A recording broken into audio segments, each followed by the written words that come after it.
फिर नीतीश सरकार ने तीसरी बार तुगलकी फरमान जारी की है और ईद बकरीद की छुट्टी जो मुसलमानों में बढ़ा दी गई है। ये नीतीश कुमार नहीं कहलाएंगे बल्कि मोहम्मद लालू यादव और मोहम्मद नीतीश कुमार कहलाएंगे। नीतीश सरकार बिहार में इस्लामिक धर्म के आधार पर काम कर रही है। अब तो लगता है कि पूरे बिहार में शुक्रवार को ही इस्लामिक छुट्टी करने की योजना बना रही है ये सरकार। नमस्कार, मैं कोमल शर्मा और आप देख रहे हैं एक न्यूज 24।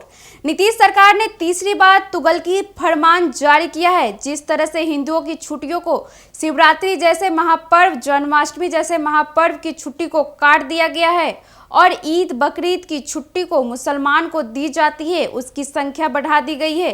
इससे साफ मालूम चलता है कि नीतीश सरकार बिहार में इस्लामी धर्म के आधार पर काम कर रही है। यह बातें बेगूसराय सांसद और केंद्रीय गृह मंत्री गिरिराज सिंह ने कही है। आइए सुनिए उनकी पूरी बातों को।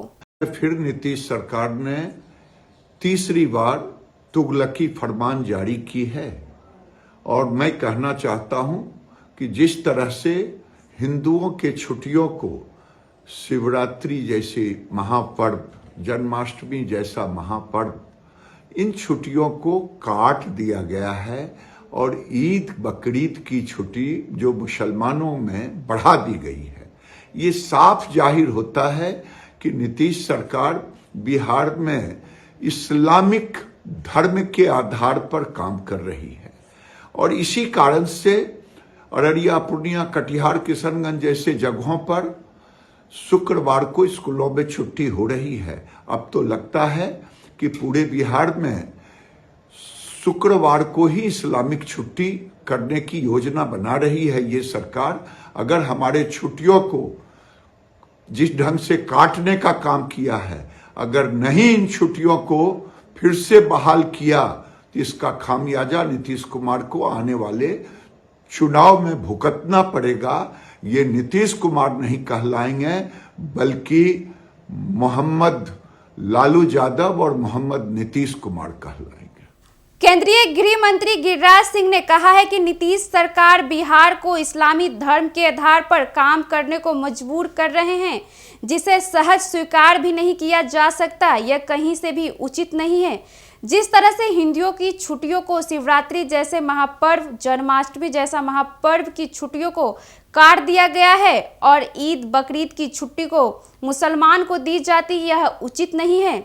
इसके अलावा गिरिराज सिंह ने यह भी कहा है कि बिहार के कटिहार, पूर्णिया, अररिया और किशनगंज जैसे जगहों पर शुक्रवार को स्कूल में छुट्टी रहती है। मुझे तो ऐसा लगता है कि पूरे बिहार में इस्लामी स्टेट की तरह शुक्रवार को ही छुट्टी देने की योजना बनाई जा रही है। यह सरकार जिस तरह से हमारे छुट्टियों को काटने का काम किया है, यदि इससे वापस नहीं लिया जाता है तो फिर इसका खामियाजा नीतीश कुमार को देना होगा। यह नीतीश कुमार नहीं बल्कि कहलाएंगे मोहम्मद लालू यादव और मोहम्मद नीतीश कुमार कहलाएंगे। आपको बताते चले कि बिहार सरकार ने अपने स्कूल में बच्चों को कम से कम 220 दिन पढ़ने के लिए ईद और बकरीद की छुट्टी बढ़ा दी है। ऐसे ही तमाम खबरों के लिए हमारे साथ बने रहें और देखते रहें एक न्यूज 24। अगर हमारा ये वीडियो यूट्यूब पे देख रहे हैं तो सब्सक्राइब करें, अगर फेसबुक पेज पर देख रहे हैं तो फॉलो करें। धन्यवाद।